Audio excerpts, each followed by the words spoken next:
to the Lock Shop with Nielson and Hustler.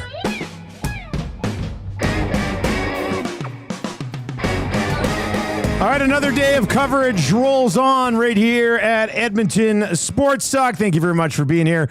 Lock Shop will take us all the way up to 11:55, and then we will lead into the oil stream today at noon, brought to you by our partners over at Boston Pizza. Of course, Lock Shop and all of Edmonton Sports Talk is presented to you by our partners over at PA Play Alberta. If you've not yet downloaded the app, please do. And if you've not yet checked out our EST specials that we've got going on over there today.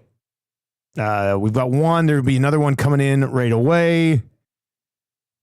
Little NBA action for tonight. If you haven't taken advantage of our June codes yet, EST Sports, $20 deposit to get you $50 free bet, and then EST Casino will get you $50 in casino action on a $20 bet or $20 deposit as well.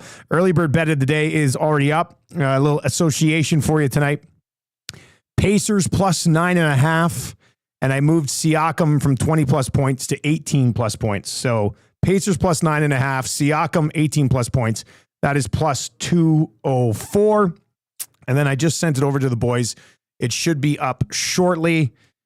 Alex Caruso over 10.5 points tonight. He's hit 11 and he's hit 20 twice so far in this series. You can get that at minus 128. At the 10.5 number. So all of those are up there. A whole bunch of different bonuses are available over there and boosts. The daily specials and all of the odds boosts available over at Play Alberta as well. We've got lots to break down from the weekend. If you're listening on TuneIn or iHeart or at EdmontonSportsTalk.com, you can fire us a text at 780-218-9999, 780-218-9999. Gary from Winnipeg actually texted in and says, great job calling the two CFL games this weekend. I loved the blue suit and the matching tie. Now Glenn Suter looks like the Undertaker in his black suit. Keep up the good work. That's Gary from Winnipeg, who suggested last week I don't wear the black suit because it makes me look like the Undertaker. Well, Suits is the Undertaker now. And yeah, that was fun. Big Maple says, Dusty, let's get a chalky baseball parlay going. Man, you know we got time for that. Lock Shop partner parlay. Let's go, Big Maple. Throw some things our way. Hit that nice little Big Apple parlay last week. And if you have not yet downloaded the Play Alberta app, please do, and remember to use your game sense when you're playing at Play Alberta. It is a busy weekend to recap here, and we've got Huss rolling in on the show today from Winnipeg Sports Talk, where the Bombers are going to bomber. We'll certainly get to that. How are you doing, buddy? Good, man. How about you? How was Father's Day for Big Daddy Dusty? It was nice. I said, like, my kids love me every day, but when you've been gone for 4 days and then you get home like at noon on Father's Day, it's even more hugs and snuggles. And so we had fun. We played some basketball. We played some video games. We played some hockey in the basement.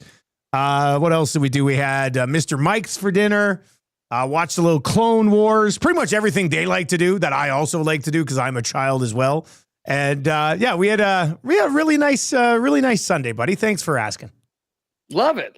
I will tell you this quickly, and I might get into this more on WST, but I was out in the west part of Manitoba with a couple buddies for the weekend. And we went into town on Saturday night to watch the hockey game. Okay. And have a couple beers and something to eat. And this place wasn't particularly big, and they have a live band later on Saturday nights. Apparently the place gets pretty busy. So there's a table of about 10 to 12 women in the corner. And this was sort of a quiet bachelorette party from what we learned later on. Okay. They were having their dinner, and they'd been there basically for the entire time we were watching the game. So the game ends around 10. At that point, things start getting busier in the bar. Another bachelorette party comes in. There's now two bachelorette parties. One has a table, and the others are just sort of around. 10 minutes later, a third bachelorette party enters the building. And what? And it's amazing to see the grades of organization. The last one came in like legit a military operation. They had uniforms. They had all their own personalized sashes. There was bride to be. There was maid of honor. All that type of stuff. Yeah. You know, like whatever, all this stuff. And then so we're sitting in the bar. We have not moved in 3 hours from where we've been doing it. And now we're watching 3 rival bachelorette parties work each other for space in and around. And then the band starts playing. And legit, it was just a battle of territory between 3 bachelorette parties, working the room, closer to the band, in and around. I mean, one of the most interesting things I've ever seen. However, then I was talking to a guy, and this is what I wanted to bring up. Oh, I thought this was the story. I mean, that was great. That was terrific. Well, it didn't end there. Whatever, this guy comes up and starts talking to us. And I'm like, he's like, oh, where are you from? I'm like, oh, I'm from the Peg. He's like, oh, we're from Saskatchewan. We came in for a bachelor party. I'm like, oh, yeah. He said, yeah, we were all out there. But he goes, the thing is, like, you know, we're all the guys out. We're all here. And now the bachelorette party is here too. Oh, so no. Does this even count as... It doesn't. It sounds like a couple's night that started off in different areas and you guys are all coming together. He's like, yeah, that's kind of what I'm thinking too. I mean, I'm here with all the guys. I look over and there's my girlfriend with all of her friends. I mean, I think we got to take the L on this one. I said, I think you do too. I don't know how you guys got conned into that, but I don't know. My God. And this is in small town Manitoba. Yeah, Clear Lake, Riding Mountain National Park. Apparently, that there is one place where every Western Manitoban or Eastern Saskatchewan bachelorette party goes, and sounds that's like where it is weekend. But God, that kept us away, and it was nice because there was a lot of commotion and chaos in the bar at that point, which prevented the Oiler fans amongst us from worrying too much. That was a big opportunity for the fellas on Saturday night, and it did not go their way. And now they go to Florida for Game 6 in a do-or-die situation. I mean, how are you? How are the Nasties today? And I mean, this team they won 3 in a row facing elimination against them last year. They've done it over and over again, but it just seems the longer you get, the stakes keep getting raised. And credit where credit is due. That Florida Panthers team, they are something else. Like I was stunned. I was way off. I thought they were going to come home and roll them in Game 5, and then series on from that point with Florida having home ice in Game 6, and then obviously Game 7 that could go either way. I was stunned. I was stunned that they kind of came out and looked like they were going through the motions for much of that game. I mean, at home, Game 5, a chance to take a stranglehold on a Stanley Cup final, and I'm having a hard time sort of debating on how much of this is, the Oilers just aren't good enough, or how much of it is just, man, Florida is just 1 from 12 up front, steady, Hall of Famer between the pipes, added Jones to a pretty respectable blue line already. I mean, we were talking about, we're going to dive into the oil stream a little bit. Like if you said, give me the top 13 forwards in this series, 9 of them are Florida Panthers, at least. And then you got McDavid, Draisaitl, Perry, and maybe Nugent Hopkins, and that's it. And it's just, that's too much to overcome so far. And I mean, unless they somehow find something in Game 6, which they might. We say it all the time. This Oilers team, they love being doubted. They love people writing them off. They love having their backs against the wall. Well, would have been nice if they loved going up 3-2 in a series. So now we have to see if they can get the job done in Game 6, man. And it's just, and they could end up playing an amazing game, and it might not matter because Florida's that good. So major opportunity missed in Game 5. That sucked big time. Who I know Mark Amph just asked this in chat. I'm sure you guys have been talking about. Go back to Stewie Skins for Game 6. Yeah, I think you have to. We had Button on this morning. Like Rashog laid it out with us too. And to me, I mean, Stuart Skinner's won you a Game 6 that you had to have in a Stanley Cup final before. He's 3-1 in these types of situations against Florida. But Button came on today and said he'd stick with Pickard. He said you've been changing up your lineup quite a bit, and all of a sudden you're going to bounce back to your other goalie. So I mean, he made a case for it, but to me, you're going back to Stuart Skinner. Not that Pickard was to blame. Like, they played horrible last game. So not that Pickard was to blame, but Skinner wasn't to blame either when in that first period of that last game when they were out dangered and high danger scoring chances 13-1 in the first period. Like, to me, it doesn't matter who's in net. This comes down to if the team in front of them comes to play or not. And they just haven't too many times. They've been outscored 7-0 in the first period of games 3, 4, and 5. 7-0 in the first period. You're supposed to think you're going to win a Stanley Cup, having to come from behind all the time like this. It's just, you're asking too much of yourselves by putting yourselves in these horrible spots. So, I mean, I go back to Skinner. I'd put Kapanen back in. I'd probably flip Klingberg back in for Stetcher.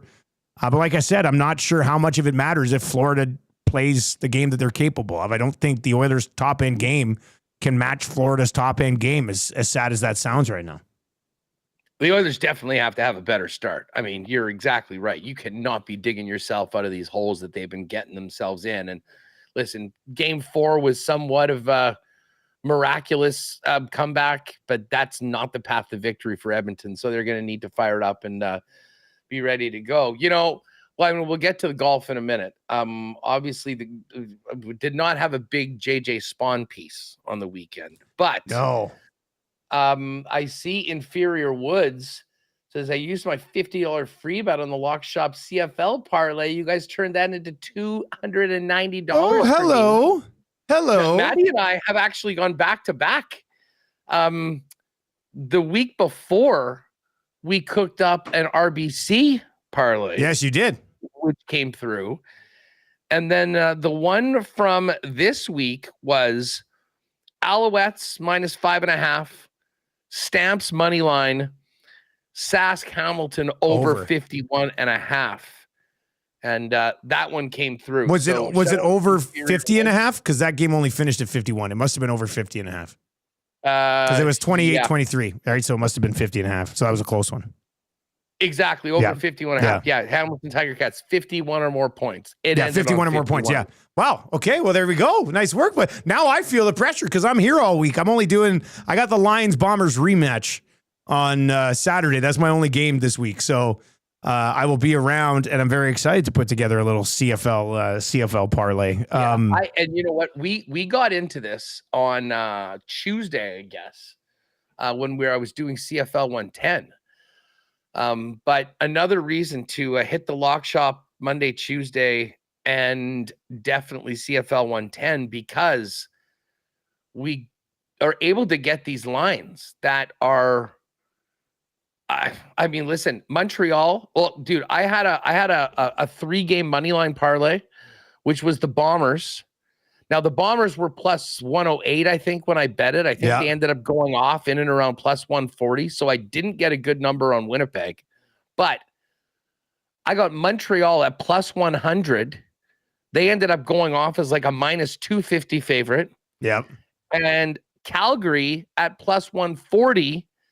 And they went off, I think, around like -105. Hit those lines early, baby. Like we usually have them all up by Tuesday at the latest, right? So we can really start to dive into it. I mean, listen, if you are locked into the CFL, especially earlier on in the year, I think there's a real advantage to jumping in on those games early on. So we'll certainly get to those in the next day or two. Well, we'll play Guess the Lines today, too, or what we would think the lines could end up being, right? I love it. We'll do that. We'll dive into the CFL in a second. We'll get to JJ Spaun. Anything else from the Panthers, Oilers, Huss? I mean, what do you think happens in Game 6? Well, I mean, listen. By the way, Matt, let me just throw this out there, Huss, quickly for anybody who missed it today. Max Jones led the stretch today at practice, and Rashog tweeted out, he's down there. It says, Oilers haven't had anyone in the middle of the stretch all playoffs.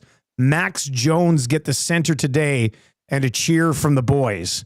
Now, with that being said, Rashog also said that the lines were a bit jumbled, but best guess today's formation, full team skate, was Podkolzin with McDavid and Brown in Nugent spot, Podkolzin. Draisaitl with Skinner and Kane, Henrique, Arvidsson, Frederick, Janmark, Perry, and Kapanen. So, I don't know, maybe they're just giving Jones a black ace stretch lead. I'm not too sure what's going on there, but yeah, we'll have to see how it sorts itself out.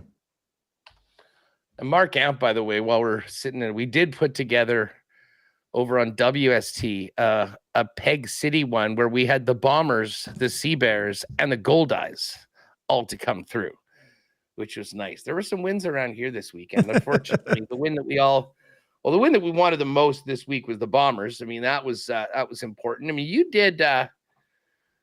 As I say, we'll kind of dive into more. Yeah, we'll come back around to CFL. We on that. We still got 40 minutes. So one other thing on the Panthers. Yeah, and again, I don't feel great about this considering my position on Edmonton and 7 and this getting to 7. But how good is that Brad Marchand to lead the Cup final in goals at 17-1 looking right now? Yeah, that's looking really nice. Dude, can't stop him. He was so brilliant on Saturday night. I mean, the goals that he scored. He's 37 years old. And I don't know what he's going to get or how long he's going to sign. You think somebody would give him a 3-year deal, play till 40? I bet you he gets a 2-year deal, a better number than we're all thinking. Yeah, but if someone wants to give him 3, I'm sure he'll take it. Yeah. I mean, this is sort of, and that might be what it takes. I mean, teams might have to say, you know what, we'll eat that final year if we have to, or if he retires or whatever. But we want Brad Marchand on our team. Like he's not just like finding the dirty areas to score goals. I mean, he's doing spectacular things right now. And listen, he's always been one of the biggest rats in the NHL. But he has that unique ability to raise his level of play in the biggest moments, which he's done so far, and still has a pretty incredible toolbox to work with. And listen, as much as I hate to say it, I can't say enough about what Marchand's done so far in the Cup final. I mean, he's something else, man. Well, McDavid and Draisaitl are getting outplayed by Bennett and Marchand in this final. Like there's a lot more to it because Florida's got a lot of other better players. But if you tell me who's the 2 best forwards in this series so far, the answers are Brad Marchand and Sam Bennett. And I know it stings in Edmonton to say that, but I think it's kind of reality. 780-218-9999, 780-218-9999. That is where you can chime in.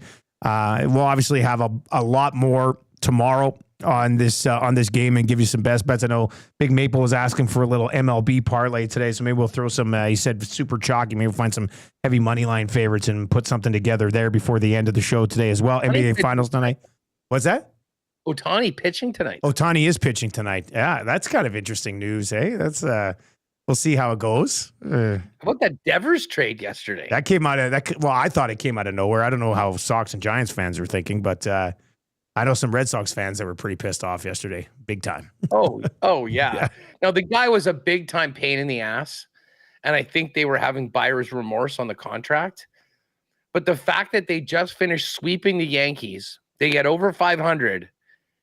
And the first thing that they do is trade their best hitter to the Giants for a couple pitchers, one that's got a 4.5 ERA, one that's 6.5, and a prospect or something. Yeah. Although some people thought that they were going to have to add prospects to get someone to take that off their hands. So I don't know. I'm fine with the Red Sox taking a step back here. I'm sure many Jays fans are as well, but that was a strange one. And that is one of those trades that has a lot more to do with just making yourself better.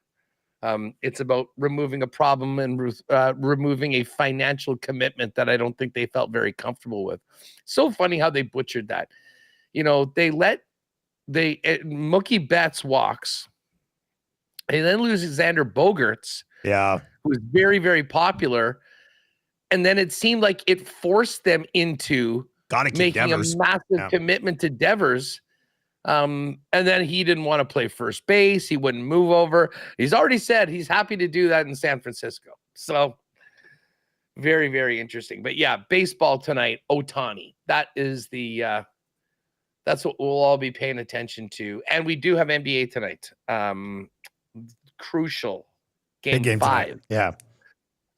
Between the we'll get to that as well. And I mean, we're going to definitely dive into CFL week 2. But let's just get to JJ Spaun. I mean, let's just go to the US Open quickly, then we'll go CFL, and then we'll move on to tonight with maybe some baseball and some NBA. I thought it was the 64-foot putt to really lock it up to win it. In a week that was so weird, he shot 40 on the front. It's a round where probably outside of that drive on 17, did he really have that sort of memorable moment that will take away from what was just a mess at Oakmont for 4 days? And then he rolls that in, Huss, and we'll have the JJ Spaun memory from the 2025 U.S. Open. That was so cool to see. It was Nick Taylor-esque. Final putt, a bomb. By the way, do you know that was the longest putt that was holed in the entire U.S. Open? Yeah, that was the best putt of the whole event. And I'm really glad that he did do it because Sam Burns got absolutely screwed. Oh yeah.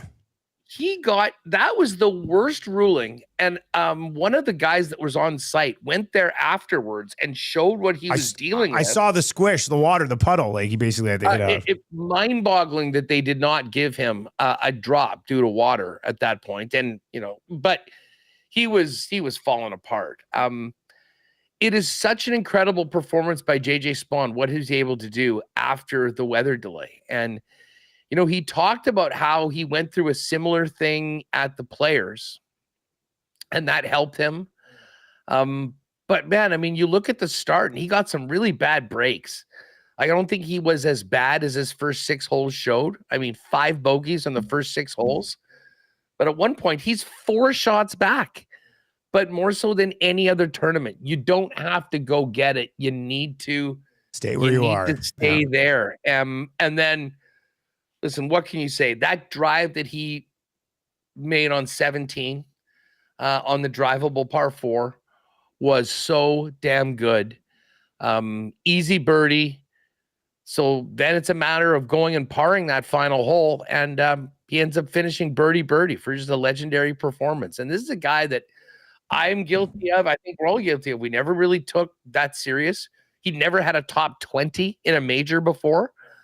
And golf is such a weird game, man. You get a little bit of confidence, you have some success in one thing, and then all of a sudden it just sort of feels like, maybe you belong. And I still don't know whether JJ Spaun really feels like he belongs there with Scheffler and McIlroy, but I'll tell you what, he's the U.S. Open champion. He's got a major. He's pretty much locked himself onto the Ryder Cup team. Yeah, and right now. Nobody had that at the start of the year.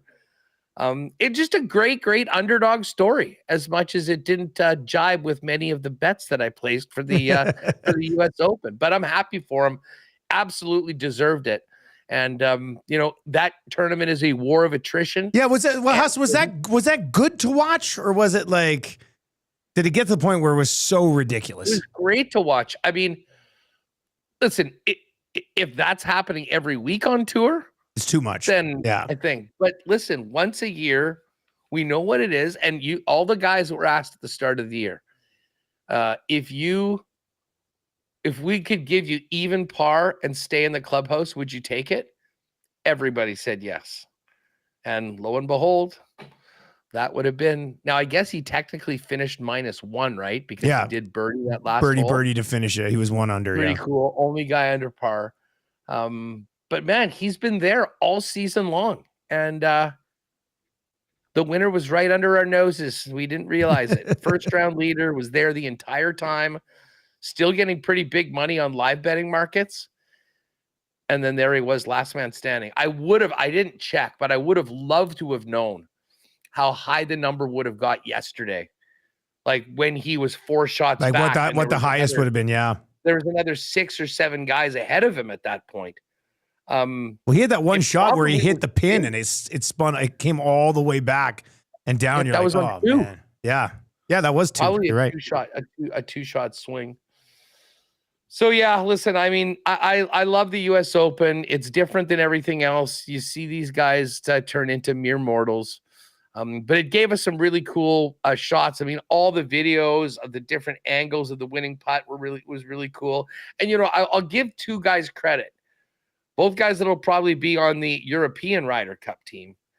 Tyrrell Hatton was doing his interview as the putt happened, and his genuine reaction to that was really neat. But the best one had to be Bobby Mack. Did you see him in the scorer's booth? He's sitting there. He signed his card, and he's just. I saw he's just chilling, leaning back, chilling. Yeah, he's just chilling back, and then He lost the U.S. Open on this putt, and he just did the biggest ovation and just went, wow. Like, it was really cool to see some of the guys that were in it with Spaun just respect what it I'm pretty sure when did. he went to shake hands with Vic there too, Vic was like, that was really impressive, man. Yeah. Like, yeah. Yeah, I think Vic's so funny. He's like, that was amazing, dude. Yeah. I think that's what he said. Vic disappointed me. I got on Vic on... I was wondering how much of a piece you had of him, yeah. Was it Friday afternoon? He was sort of in the mix. We were seeing some guys, and I got on him at 30-1. And he was the one guy that was really sort of in it. Like, I had hopes that maybe Keegan Bradley would make a move on the weekend. That never really happened. And Nick Taylor, to his credit, he hung around. But again, those guys like him, Scotty Scheffler, Rahm, like once they got to 4, they never were able to chip back up a little bit. And, the JJ Spawns didn't fall far enough to have those guys get back in it. But like when Rahm and Scheffler were in at 4, you're sitting there going, there is a non-zero percentage that the rest of this group is going to get tortured so much by the conditions at the end that maybe those guys make it in. And then there was a 3 in, and then Bobby Mack with the 1 over in. But JJ Spaun, the last guy in, making it happen. U.S. Open champion. What a performance. Yeah, it's pretty impressive, man. Yeah, it was nice to see. I settled in. That's another thing I did on Father's Day. I did catch pretty much the entire back 9. Which was nice, partially uninterrupted, which was good. All right, Huss, let's slide over to CFL week 2. We'll whip through the week, then we'll take a look at the 4 games this week and kind of guess what the lines might look like, or what we think we would set them at. I was in Winnipeg for that Thursday nighter between the Lions and the Bombers. I don't think it's an exaggeration to say that injuries in those games to maybe the 2 biggest stars in the league right now, in Brady Oliveira and Nathan Rourke. You guys have former University of Alberta Golden Bear product who actually worked at William Huff, who are the guys who do our walls here. Matthew Paterson goes off. Big game for him. Strevler. Like, if you would have told me the Bombers were going to beat the Lions and Strevler was going to run for 9 yards, I said, you're ridiculous. That's not how this game script goes. 2 carries. Yeah, 2 carries for 9 yards. I brought it up a few times in broadcast. I'm like, they were running that run pass option, the RPO, and he was never pulling it. He just kept leaving. I was just like, this is wild. And then he made some great throws. No Zach Collaros, basically no Brady Oliveira for the entire game. Changes on defense. It does not matter. They are 38-6 in their last 44 at home, man. What was it like watching that one? Yeah, phenomenal. I mean, there was a lot of anticipation for that game after the week 1 bye for Winnipeg. And by the way, I saw a stat today from Ed Tate that with the sellout crowd on the weekend, since 2022, if you include the West Final, the Bombers have had 19 crowds over 30,000, which is more than the rest of the league combined during that time. It's been a special doesn't surprise time. me. I mean, it's crazy there right now. That the team is on. But man, did they come out and do it. I mean, you mentioned Strevler. I mean, what a performance by him. And I think he was really helped by the fact that Zach was suspended in the offseason. They knew full well that he was going to be the week 1 starter. I think he got more reps. I think they prepared him more for that spot. And, listen, Jason Hogan comes in his first game as OC, taking the place of Buck Pierce, who was on the other side of the field, and had absolutely no fear of letting Strevy air it out. And he did it in big-time fashion. Huge game for Keurig Wheatfall. Schoen looked good. Dembski looked good. But, yeah, man, for me, I mean, it was the Matthew Peterson story. I mean, just wild. And do you remember, like, they traded for him? Yeah, from Hamilton. It was a weird trade. There was 2 players. There was 2 global draft picks, and there were 2 CFL draft picks that all put together. And first game out of the chute, this guy goes for, $130 plus in the absence of Brady Oliveira. And like you said about the Strevler running numbers, yeah, you were mentioning this on WST on Friday. If you told me that Strevler was the starting quarterback and you said, okay, what's the over under on number of carries for him? I'd say, probably thinking like about 9.5. Well, what if I told you that Brady Oliveira was knocked out in the first quarter and 19.5 had 2 carries? Yeah. Exactly. You're probably looking upwards of 15. And they never did that at all. What a performance by the Bomber offensive line. And I'll tell you what, I know the sack numbers weren't there, but I thought that Willie Jefferson and Vaughters, the defensive line of the Bombers, I thought did just an awesome job in not giving Nathan Rourke any time to get comfortable. Rourke did a great job of avoiding sacks. But I mean, he just had no rhythm early on. He was 1 for his first 10, had a pick in there. Obviously was going to get his at some point with the way the game was going, but they get back into it. And what happens? Chris Streveler takes the Bombers 108 yards on a drive. It was full team performance and a hell of a way to start the year. Yeah. Fun game to call too. That was a good one. They'll go at it again. We'll see what the injury status is. I know, I think Farhan tweeted that Brady Oliveira was expected to miss multiple games, but he was running today, not in equipment. Yeah. So that's, mind you, it's an upper body injury. Problem. So yeah. It's a shoulder. So he won't be taking any contact for a while. Monitor some things there. It was not in pads or anything. What's the word on work? More tests on an oblique injury this week. So we'll see how that goes.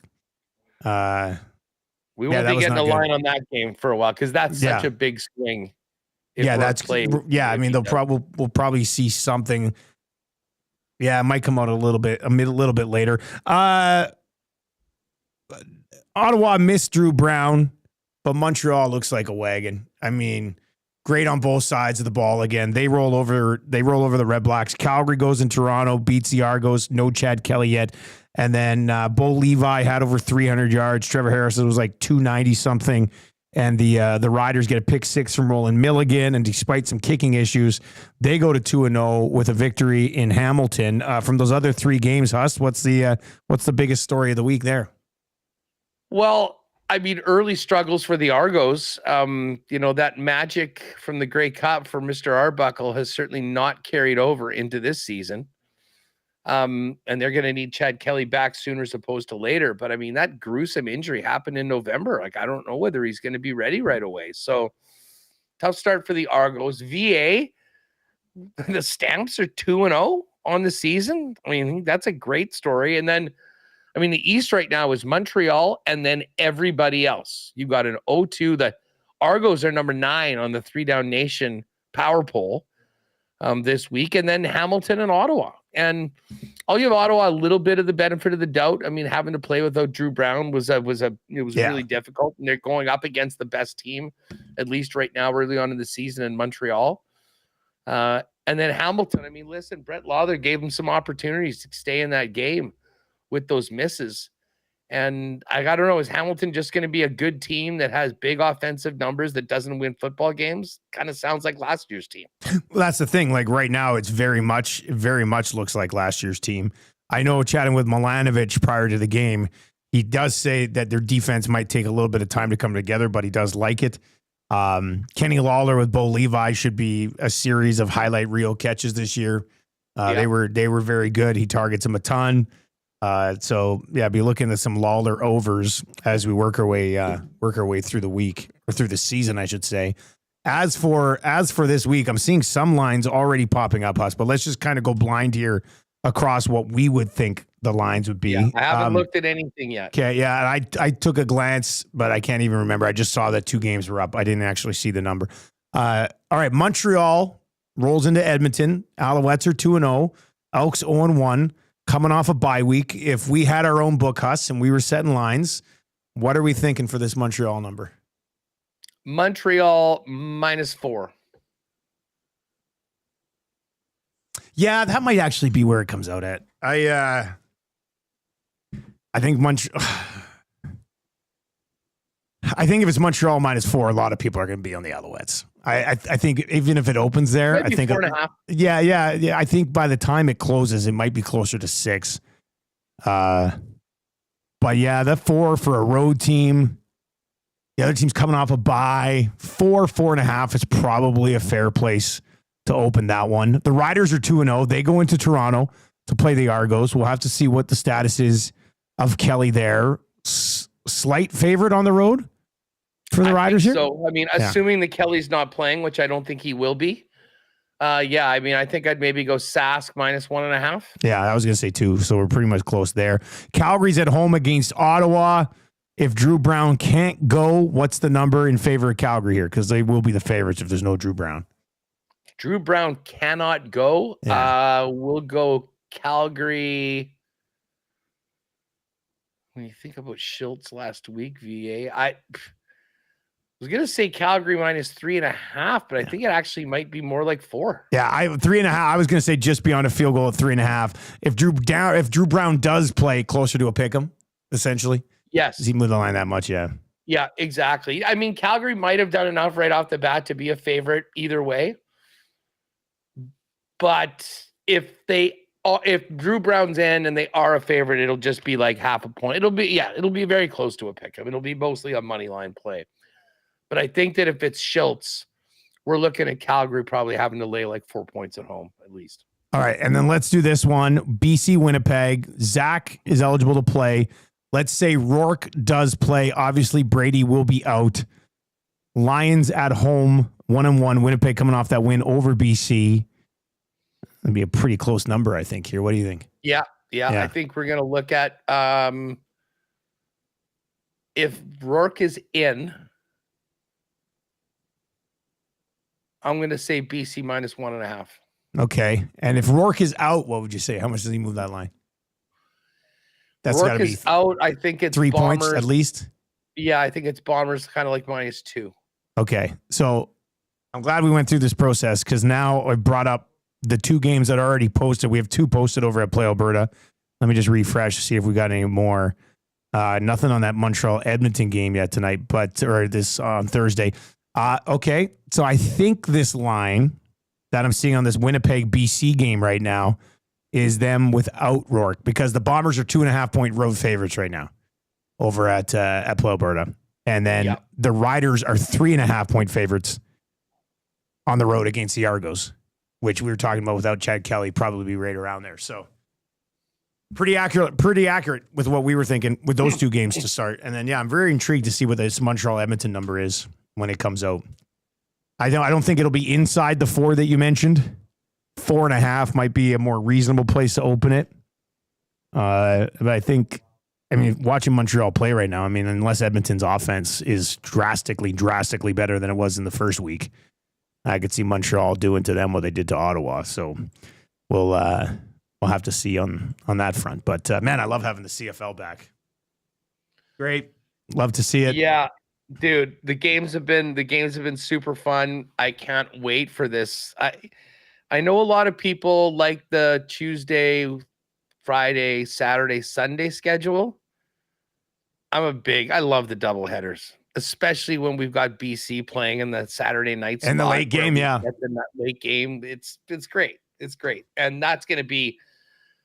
Dude, this is the last game of the season between Winnipeg and BC. Yeah, they only played twice. We were on the broadcast last week, and somebody mentioned, I don't know how it came up, but maybe it was Suits was just like, how many times did they play? And I was just like, because they played 3 times each of the last 3 years. Yeah. So this is a 2-time year. So this is depending on how we think the rest of the season is going to go, and this is kind of an important game in week 3 between the Bombers and the Lions. Let's face it, these 2 teams could absolutely be the top 2 teams in the West.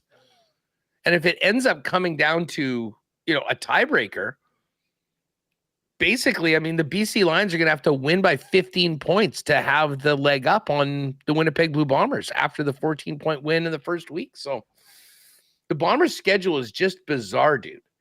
Of their first 7 games, 6 of them are back-to-backs.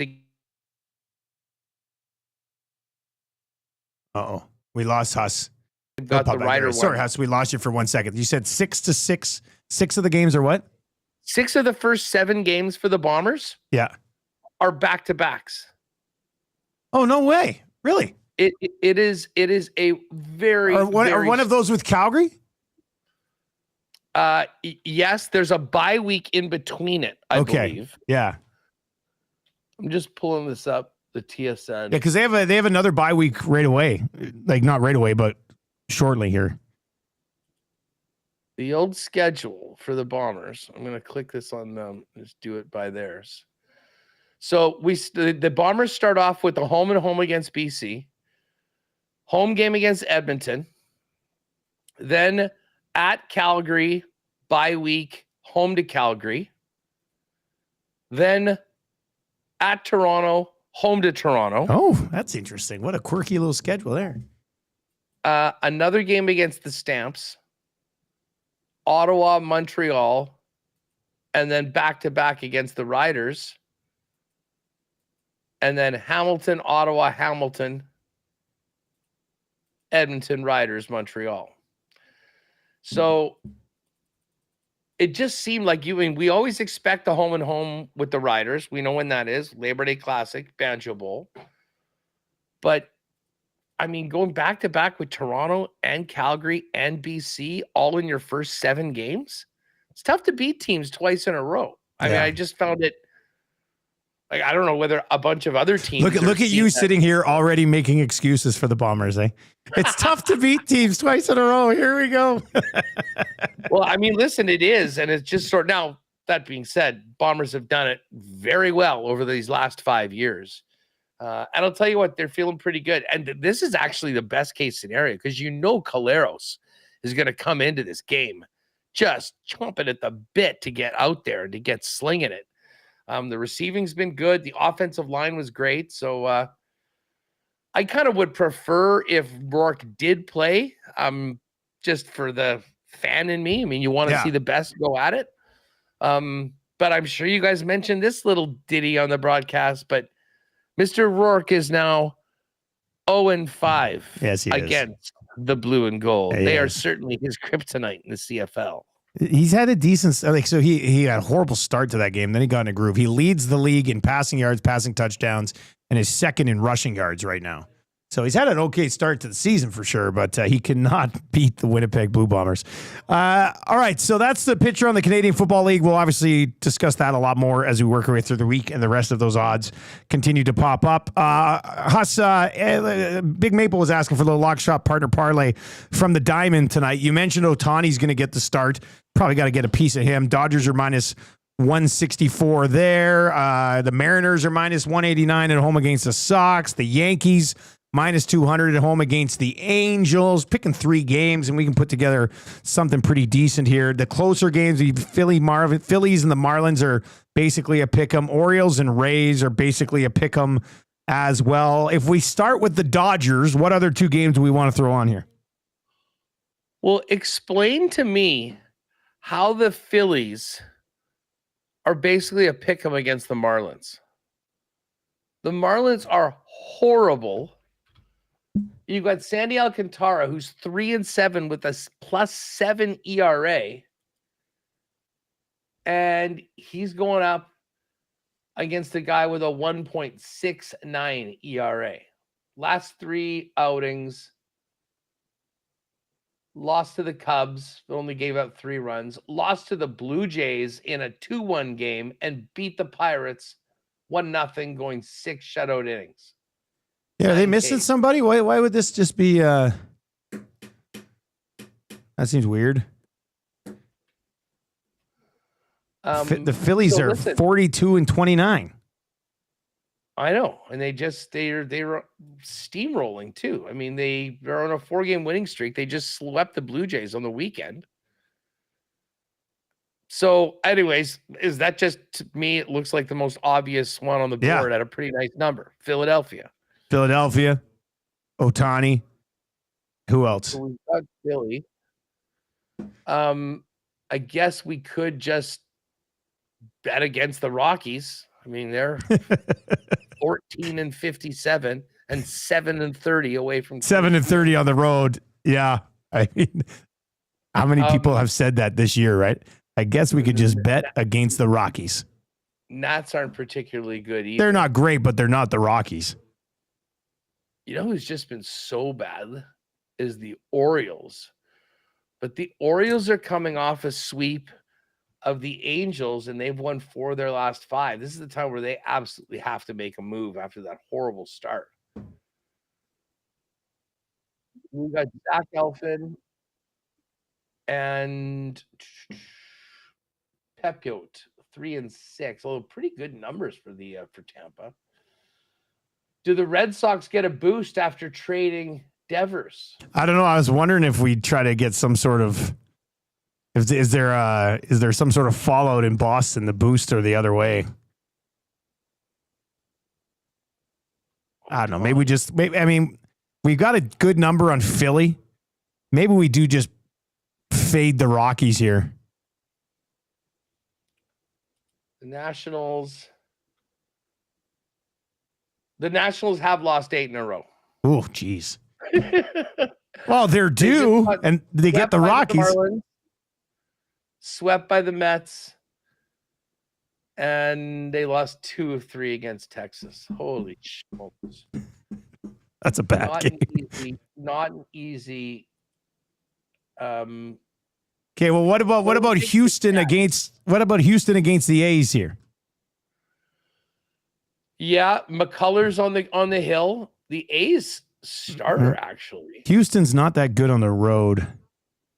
The A's are 29 and 44. Is Spence starting for the A's? Yeah, he is. Okay, numbers. Yeah, I mean, like the team overall. But, he was actually just pitching relief earlier. And he has his 2 starts. He's gone 5 innings with 3 hits in each. He's actually looked quite good in his last 2 starts for Athletics. We've also got Boston.